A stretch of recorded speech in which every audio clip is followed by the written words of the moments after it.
Captain Jake Morrison sat in his command chair aboard the UES Liberty and watched the stars through the main viewing screen. The ship had been traveling through space for 3 months now, looking for new planets and alien life. Jake was a tall man with brown hair and calm blue eyes. He had been commanding ships for 15 years and nothing much surprised him anymore. Dr. Lisa Carter stood at her science station, checking readings from the ship's sensors. She was a smart woman with short black hair who loved discovering new things. Next to her, Commander Ryan Hayes kept watch on the tactical systems. Ryan was a strong man who had served in the military before joining the space exploration program. At the communications desk, Amy Rodriguez listened to signals from space while engineer Ben Parker made sure all the ship's systems worked properly. The Liberty was humanity's first deep space exploration ship. It carried a crew of 200 people who had volunteered to spend years traveling far from Earth. They were looking for new worlds where humans could live and hoping to meet other intelligent life forms. So far, they had found several planets with simple life but no aliens who could talk. That changed when they entered the Kepler 442 system. Amy Rodriguez suddenly sat up straight at her station. "Captain, I'm getting something strange," she said. "There are ships out there, big ones." Jake turned to look at her. "How big?" "Really big, sir. The sensors show at least 50 ships, and some of them are the size of small moons." Dr. Carter checked her instruments and her face went pale. "Captain, these ships are not like anything we've ever seen." They appeared to be made of some kind of crystal material. The energy readings are off the charts. Ryan Hayes looked at his tactical display and whistled softly. "Sir, those ships could blow us apart without trying. We should probably think about leaving."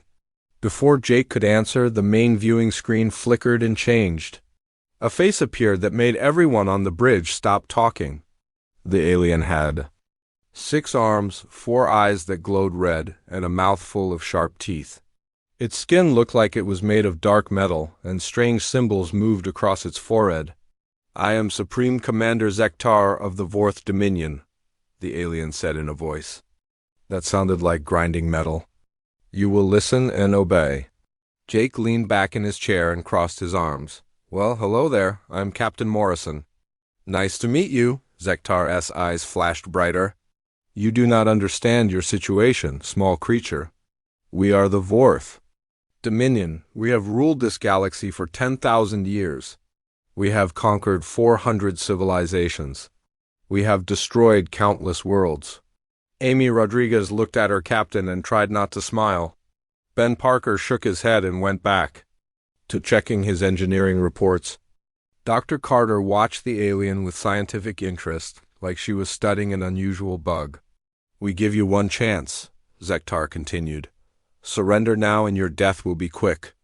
Refuse and we will make your entire species suffer for 1,000 years before we kill you all." The alien leaned closer to the screen. "We will burn your worlds. We will enslave your people. We will hunt down every human in the galaxy and make them beg for mercy. Your children will curse your name for bringing this doom upon them." Zektar paused, waiting for the humans to show fear. Instead, Jake Morrison looked around at his crew. Ryan Hayes was cleaning his fingernails. Dr. Carter was taking notes. Amy Rodriguez was trying not to laugh. Ben Parker looked up from his work and shrugged. Jake turned back to the screen and smiled. "Is that supposed to scare us?"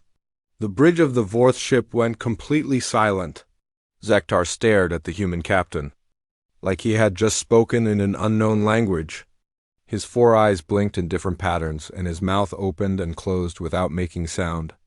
What did you say?" Zektar finally asked. "I asked if that was supposed to scare us," Jake repeated in the same calm voice. "Because it really doesn't." Dr. Carter looked up from her notes. "Captain, I think there might be a translation problem. Maybe they meant to say something else." "No, I heard them right," Amy Rodriguez said. "They want to burn our worlds and enslave our people and make us beg for mercy. Pretty standard bad guy speech, really." Ben Parker nodded. "My little sister gives scarier threats when I eat the last piece of pizza." Zektar's eyes grew even brighter. You mock the Fourth Dominion? You dare to laugh at our power? We're not laughing, Jake said honestly. We're just not scared, should we be? The alien commander made a sound like a machine breaking down. But we have weapons that can crack planets in half. We have ships that can burn entire solar systems. That sounds expensive, Dr. Carter said. Do you really blow up planets every time someone doesn't surrender? That seems wasteful. Ryan Hayes looked at his tactical screen again. Captain, their weapons are powerful, but they're not pointing them at us. They're just sitting there talking. Maybe they're waiting for us to run away screaming. Amy suggested. Jake stood up from his chair and walked closer to the viewing screen. Look, Zektar, I'm sure you're very scary to other aliens. But we're humans. We come from a planet where everything tries to kill us every day. Our weather can destroy cities. Our animals hunt us for sport. We invented something called extreme sports because regular life wasn't dangerous enough. The human captain smiled at the confused alien. So when you threaten to make us suffer, we just think about tax season. When you say you'll hunt us down, we remember that we used to hunt mammoths with pointed sticks. When you promise to make our children curse our names, we think about how our kids already blame us for everything anyway. Zektar stared at the humans for a long moment. Then the screen went black. Well, that was interesting, Jake said as he sat back down. Amy, send a message to Earth Command. Tell them we made first contact with aliens who think they're scary. Should I mention that we laughed at them? Amy asked. Definitely mention that part, Jake replied. Dr. Carter, keep scanning their ships. I want to know what we're dealing with. Already on it, Captain, Lisa said. This should be fun. Outside. The Liberty, 50 massive crystal ships hung in space, their crews trying to figure out what had just happened. For the first time in 10,000 years, the Fourth Dominion had met a species that was not afraid of them. It was going to be a very interesting day. Supreme Commander Zektar stood in the command center of his flagship and stared at the dark screen where the human's face had been. Around him, his officers whispered to each other in confusion. No species had ever responded to their threats with such calm dismissal. Commander, said his second-in-command, a tall Vorth named Krell. Perhaps there was an error in the translation system. The humans could not have understood what we said. Zektar's 4 eyes glowed brighter with anger. Run the translation again. Make sure they understand exactly what we promised to do to them. Meanwhile, on the Liberty, Amy Rodriguez was busy sending messages back to Earth. The communication would take several hours to reach home, but she knew people there would want to hear about this right away. Captain Morrison called a meeting with his senior staff. They gathered in the conference room next to the bridge, and Jake could see that his people were more curious than worried. So, he said, sitting down at the table, we just met our first hostile aliens. Thoughts? Dr. Carter opened her notebook. They're definitely advanced. Their ships use technology we don't understand, and their weapons could probably destroy us. If they wanted to. But they seem more interested in talking than fighting. They're bullies, Ben Parker said simply. I grew up in Detroit. I know a bully when I see one. They make big threats and wait for people to get scared and give up. Ryan. Hayes nodded. Their ships are in attack formation, but they haven't charged weapons or moved closer. They're waiting for us to surrender or run away. The question is, Amy said, what do we do when they realize we're not going to do either? Before anyone could answer, the viewing screen in the conference room flickered on. Zektar's face appeared again, looking even angrier than before. Humans, he said in his grinding metal voice. We have checked our translation systems. There was no error. You understood our words perfectly. Jake leaned back in his chair. Yes, we understood. You want to conquer us and make us suffer. We got that part. Then why do you not surrender? Why do you not beg for mercy? Dr. Carter tilted her head like she was studying an interesting specimen. Why would we? You haven't actually done anything yet. You've just made threats. Zektar's voice grew louder. We have conquered 400 civilizations. We have weapons. That can destroy stars? We are the most feared force in the galaxy. That's nice, Ben said. We have weapons too. We also have something called the Internet, which means that by now, half of Earth probably knows about you and is making jokes. The alien commander looked confused. Jokes? Amy Rodriguez pulled up her communication station and showed him some of the messages that had already started coming back from Earth. My cousin sent this one. She says you look like her pet beetle, but less scary. On Earth, the news about first contact with hostile aliens spread faster than any government could control it. Admiral Susan Blake at Terra Command tried to maintain military secrecy, but within hours, everyone knew about the threats from the Fourth Dominion. The reaction was not what anyone expected. Tony Williams, the most popular news anchor on Earth, could barely keep a straight face as he read the story. In breaking news, humanity has made first contact with an alien empire that wants to conquer us. The aliens, who call themselves the Fourth Dominion, have threatened to burn our worlds and enslave our people. When asked for comment, Captain Morrison of the exploration ship Liberty reportedly asked if that was supposed to scare us. Social media exploded with memes and jokes about the scary aliens. Someone had already made a cartoon version of Zektar with the caption, "I will destroy you all. But first, let me file the proper paperwork." Another popular image showed the Vorth commander next to a picture of a house spider with the words, "Which one would you rather find in your bathroom?" Children around the world started drawing pictures of the alien monsters, but somehow they all looked more cute than frightening. Parents found themselves explaining that yes, there really were aliens who wanted to hurt people, but no.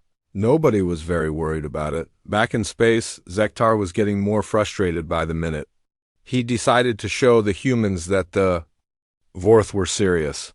He ordered his weapons officer to destroy a small moon in the system, the crystal ships, fired beams of pure energy that struck the moon and cracked it in half.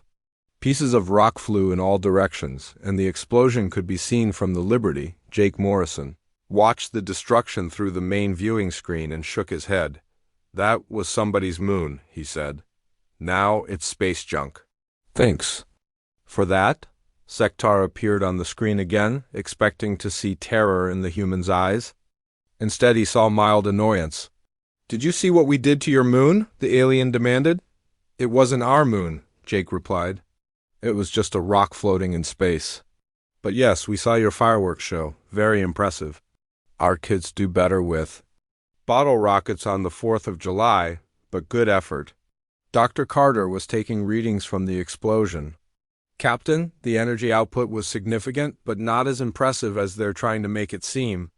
We could probably do the same thing with our current technology if we really wanted to."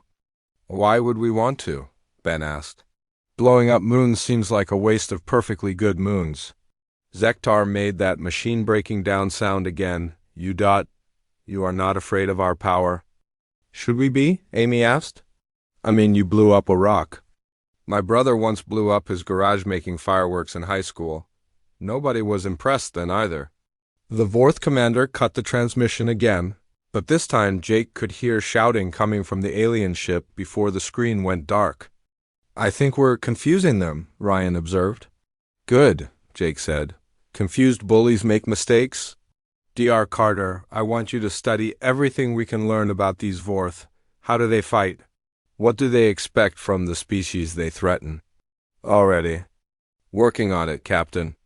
Their behavior suggests they rely heavily on psychological warfare. They expect their targets to surrender after seeing demonstrations of power. What happens when the targets don't surrender?" Ben asked. Dr. Carter looked at her readings from the Vorth ships. "I'm not sure they know. This might be the first time. Their standard approach hasn't worked."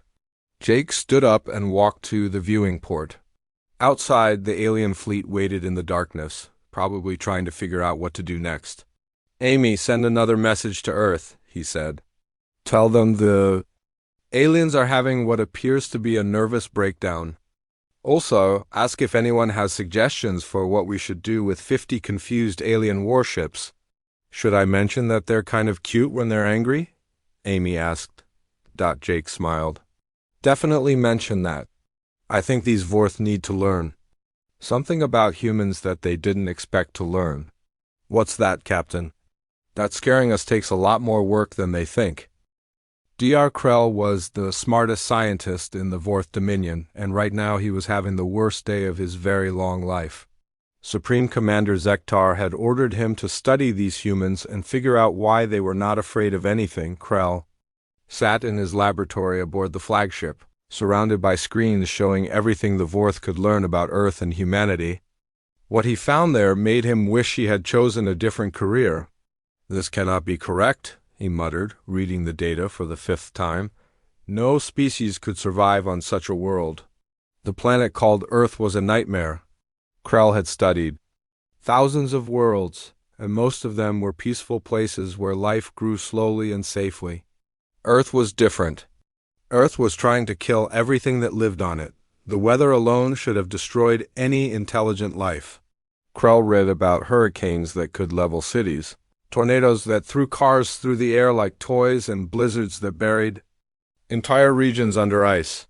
He learned about earthquakes that split the ground open and volcanoes that could change the weather for years. But the humans had not only survived these things, they had learned to predict them and build around them. Some humans even chased storms for fun. "Impossible," Krell said, but he kept reading. The animals on Earth were even worse than the weather.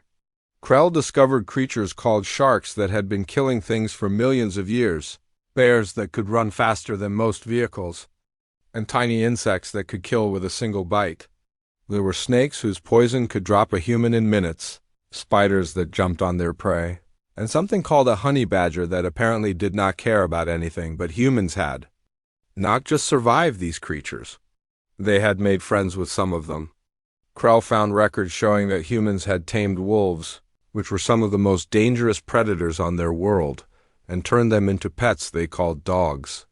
They kept cats, which were small versions of the big cats that hunted humans in the wild. Some humans even kept snakes and spiders as companions. They domesticated their predators, Krell whispered. "What kind of species does that?" He kept digging through human records and found something that made his 4 eyes go wide with shock. Humans had something called extreme sports.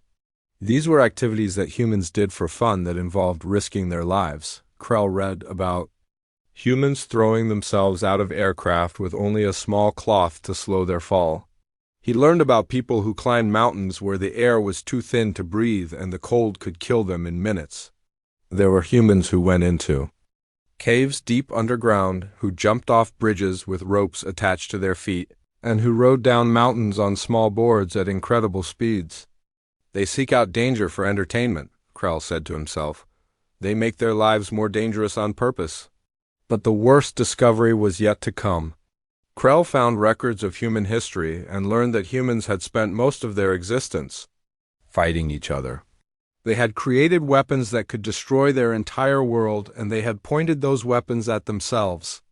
Wars, battles, conflicts that lasted for years, all between humans, and they had survived all of it. Krell was so disturbed by what he was learning that he almost missed the most important piece of information. Hidden in a section about human geography was a place called Australia. Australia, Krell learned, was a continent where humans had decided to live even though everything there was specifically designed to kill them.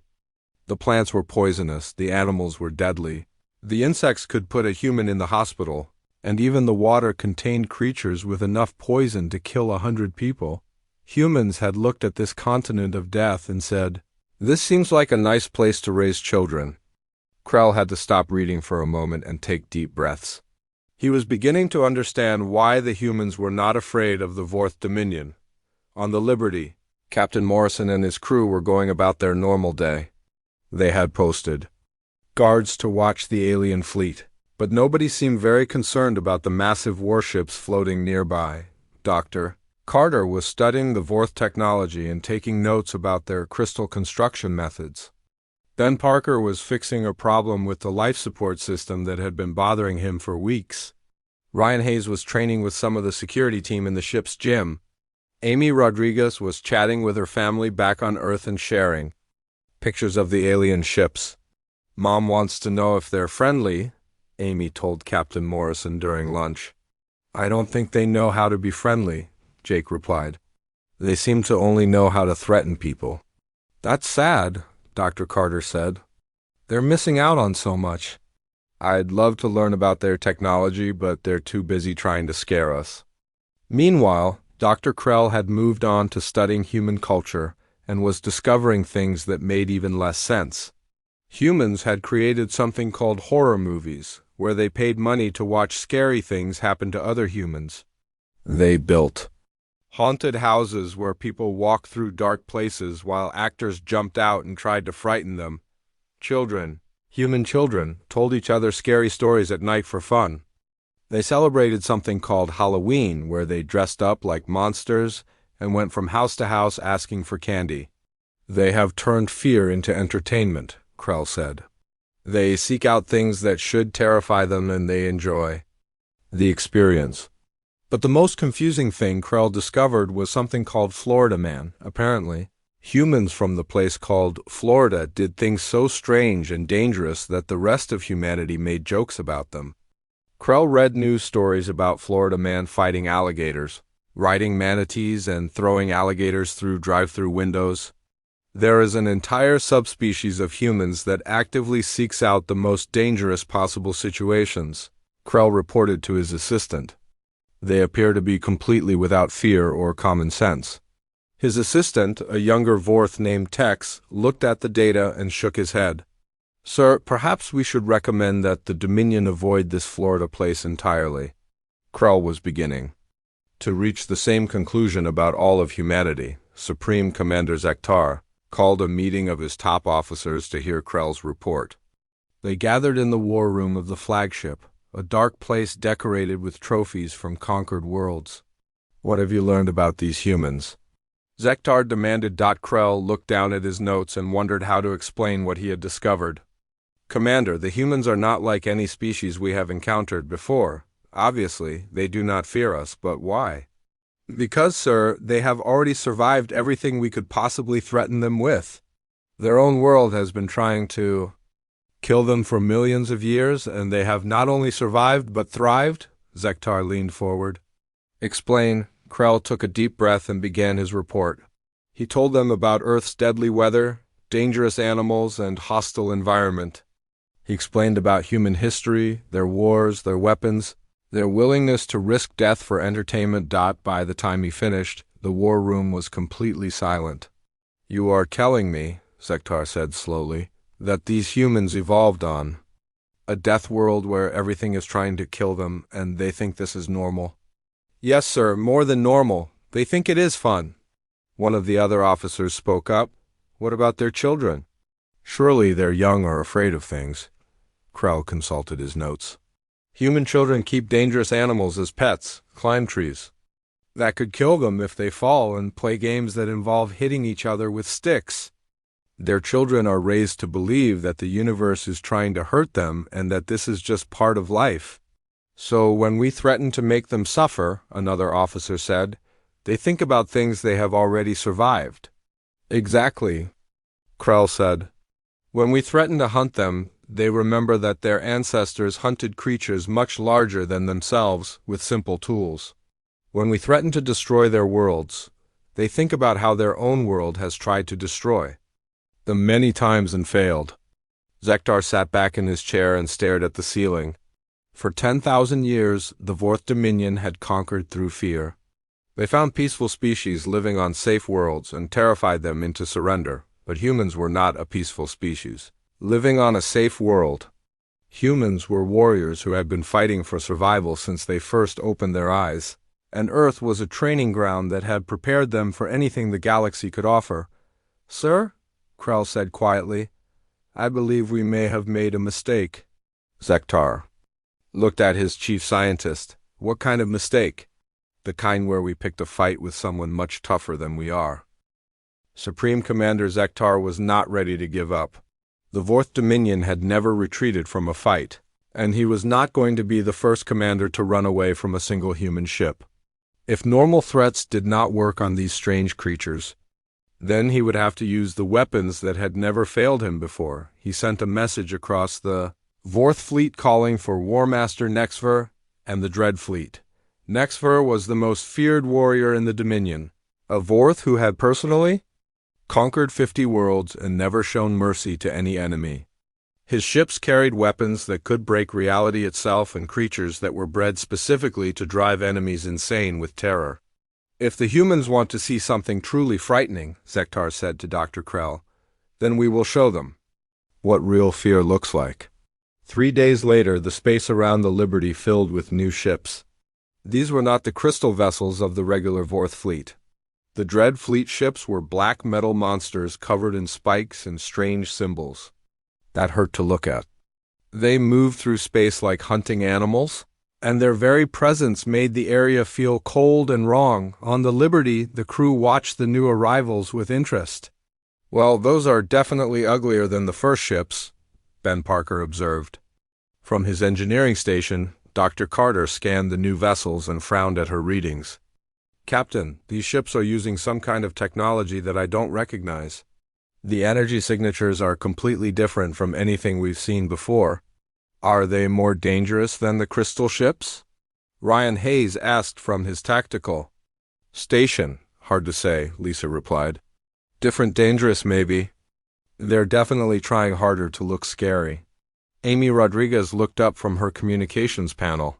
"Captain, I'm getting a message from the new ships. It's not like the others.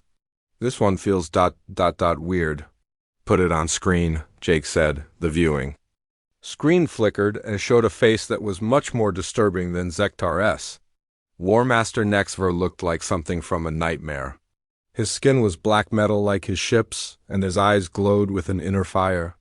When he spoke, his voice seemed to come from everywhere at once. "I am War Master Nexver," he said, and the words felt heavy and wrong. "I have destroyed worlds that dared to resist the Dominion. I have broken the minds of warriors who thought themselves brave. I have shown entire civilizations what it means to truly despair." Jake leaned forward in his chair. "Well, that's a cheerful introduction. I'm Captain Morrison." "Nice to meet you too." Nexver's burning eyes focused on the human captain. "You will not mock me, small creature. I bring with me weapons that your mind cannot understand and horrors that will haunt your dreams until the day you die." "Okay," Jake said calmly. "What kind of horrors?" War Master Nexver smiled, showing teeth that looked like broken glass. "Behold the power of the Dread Fleet." The black ships began to move into formation around the Liberty. Energy beams shot between them, creating a web of dark power that made the stars themselves seem to dim. Reality began to twist and bend around the human ship. On the bridge, alarms started going off as the ship's instruments tried to make sense of what was happening outside. "Captain," Dr. Carter reported, "they're using some kind of reality distortion field. It's affecting our sensors and probably our perception of what's real." "Is it dangerous?" Jake asked. "I don't think so. It seems designed to be confusing and frightening rather than harmful." "So it's a magic show," Ben said. "Pretty good effects, actually." Jake stood up and walked to the viewing port. Outside, he could see shapes moving in the twisted space around the ship, things that looked like giant monsters with too many teeth and not enough skin were swimming through the darkness toward the Liberty. "Amy, are you getting this on recording?" he asked. "Yes, sir, my little nephew is going to love this. He's really into monster movies." War Master Nexver appeared on the screen again, expecting to see terror in the humans' faces. Instead, he saw Captain Morrison watching the approaching nightmare creatures with the same expression someone might use to watch fish in an aquarium. "Do you see the horrors that come for you?" Nexver demanded. "Yeah, they're pretty cool," Jake replied. "Are they real or just projections?" "They are the fears of every species that has ever lived, given form and substance. They will tear your mind apart and leave you begging for the mercy of death." Dr. Carter was scanning the approaching creatures with great interest. "Captain, these appear to be some kind of psychic projection combined with energy manipulation. It's actually quite sophisticated." One of the nightmare creatures reached the Liberty and pressed what might have been its face against the viewing port. It had dozens of eyes and a mouth full of teeth that went on forever. It made a sound like screaming metal mixed with crying children. Jake looked at it for a moment, then waved. The creature stopped screaming and tilted its head like a confused dog. "I think it's friendly," Amy said. Look, it's wagging its tail. That's not a tail, Ryan pointed out. I think that's a tentacle with spikes on it. Still wagging, Amy insisted. War Master Nexfer made a sound like a machine having a breakdown. This was not how his ultimate weapons were supposed to work. The fear. Creatures had broken the minds of entire armies, but these humans were treating them like pets. You are not afraid, he said, and for the first time in centuries, there was uncertainty in his voice. Should we be? Jake asked. I mean, they're obviously not real. Even if they were real, they look like something from a horror movie. We watch. Those for fun, Dr. Carter nodded. Captain, I think these creatures are designed to trigger primal fears. But humans have already faced most of our primal fears and either conquered them or turned them into entertainment. What do you mean? Nexfer asked, though he was not sure he wanted to know. Well, Dr. Carter explained, you've got creatures. With lots of teeth, we have sharks. You've got things that move in the dark. We have horror movies about that. You've got monsters that are bigger than us. We used to hunt things bigger than us with pointed sticks. Ben Parker looked up from his console. Plus, these guys are trying way too hard. Real scary things don't need all the special effects. My grandmother was scarier than these things, and she was only 5 feet tall. How was your grandmother scary? Amy asked. She could make you feel guilty about everything you had ever done wrong just by looking at you, Ben explained. These monsters are just making noise and flashing lights. Jake turned back to the screen where War Master Nexfer was staring at them with growing disbelief. Look, Jake said, I'm sure this whole fear and horror thing works great on other species. But we're humans, we're used to being afraid. We grew up afraid of everything from storms to spiders to the dark. Then we got older and learned that most scary things are either not as bad as they seem or can be dealt with if you don't panic. But you must fear something, Nexfer said desperately. Dr. Carter thought about it. Well, we're afraid of losing the people we care about. We're afraid of failing to protect our families. We're afraid of not being good enough or smart. Enough when it really matters. Yes, Nexfer said. Those are real fears. We can use those. Jake shook his head. No, you can't. Because those fears make us stronger, not weaker. When we're afraid of losing someone, we fight harder to protect them. When we're afraid of failing, we work harder to succeed. You can't use our fears against us because we've learned to use them ourselves. War Master Nexfer stared at the humans for a long moment. Then he did something that no Vorth warrior had ever done in the presence of an enemy.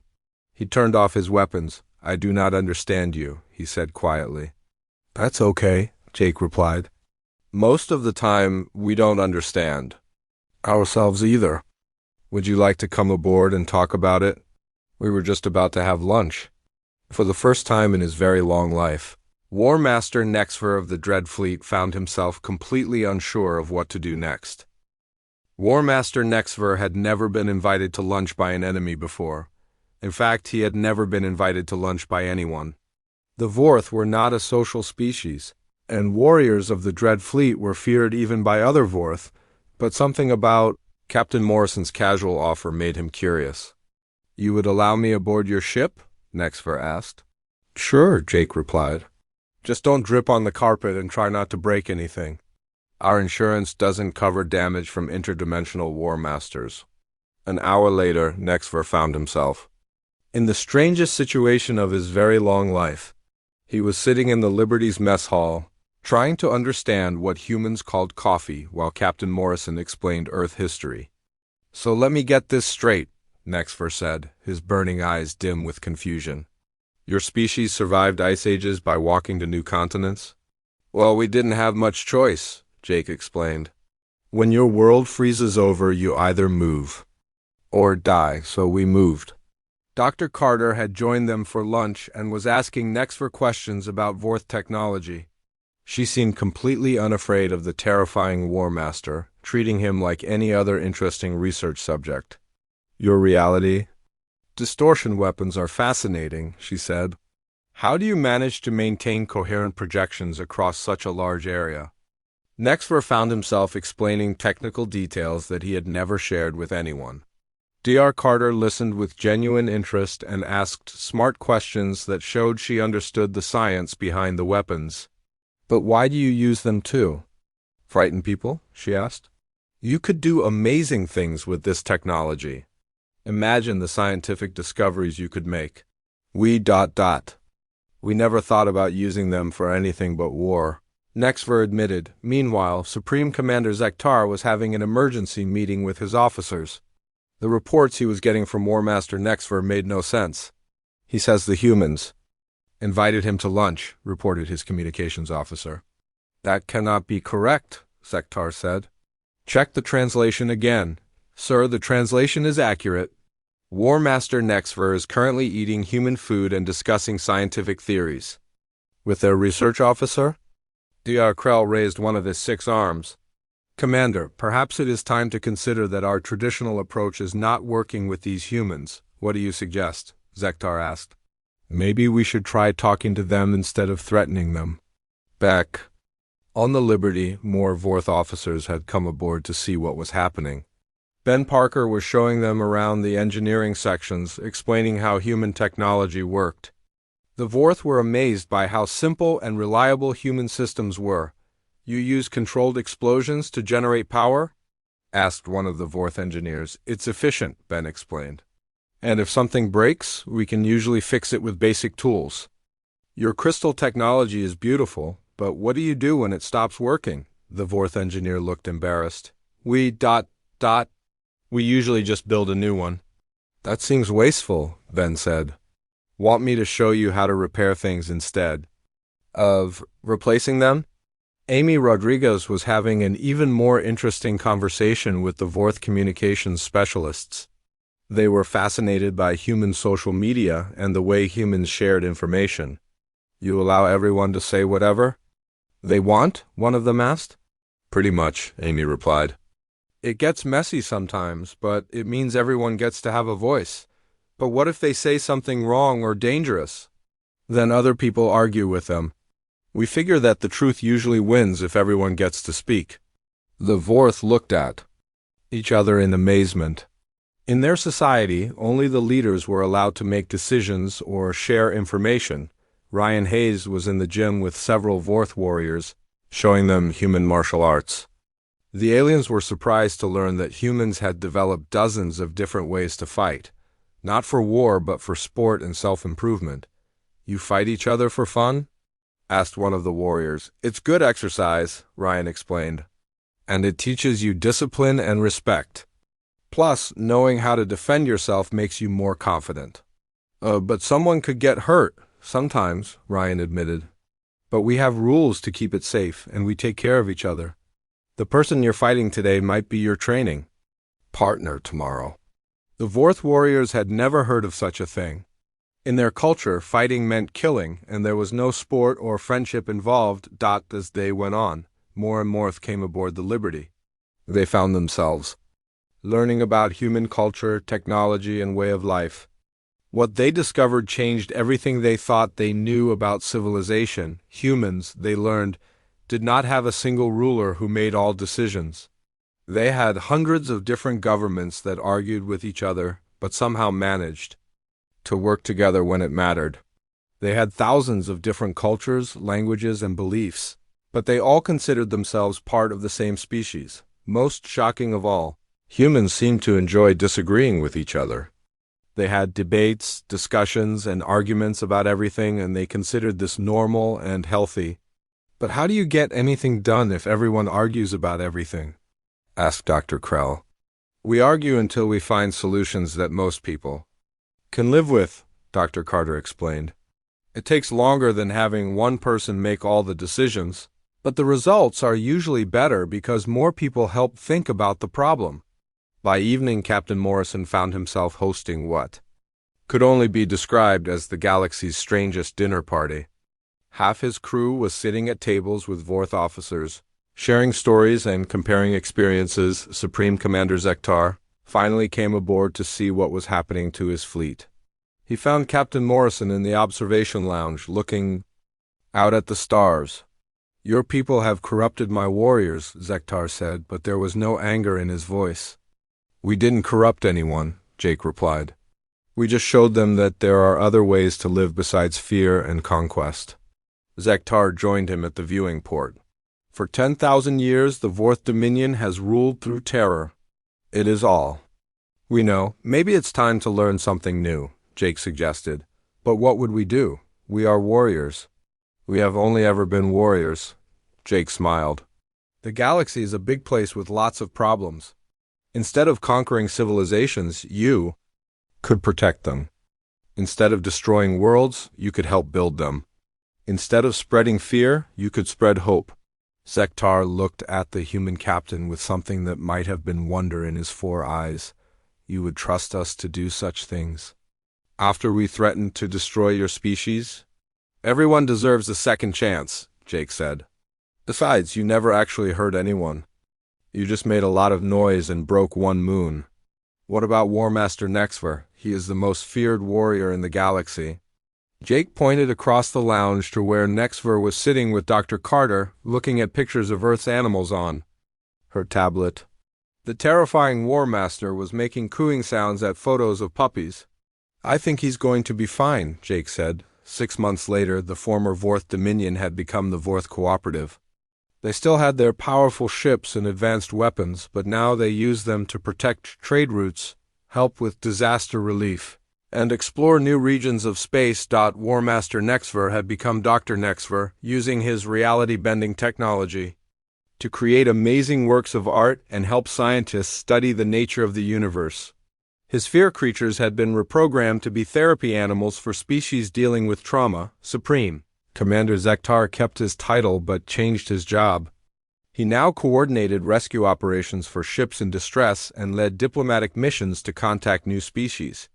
The first thing he taught his people to say when meeting aliens was not a threat, but a simple greeting, "Hello, we're here to help." Dr. Krell had started a cultural exchange program between the Vorth and other species.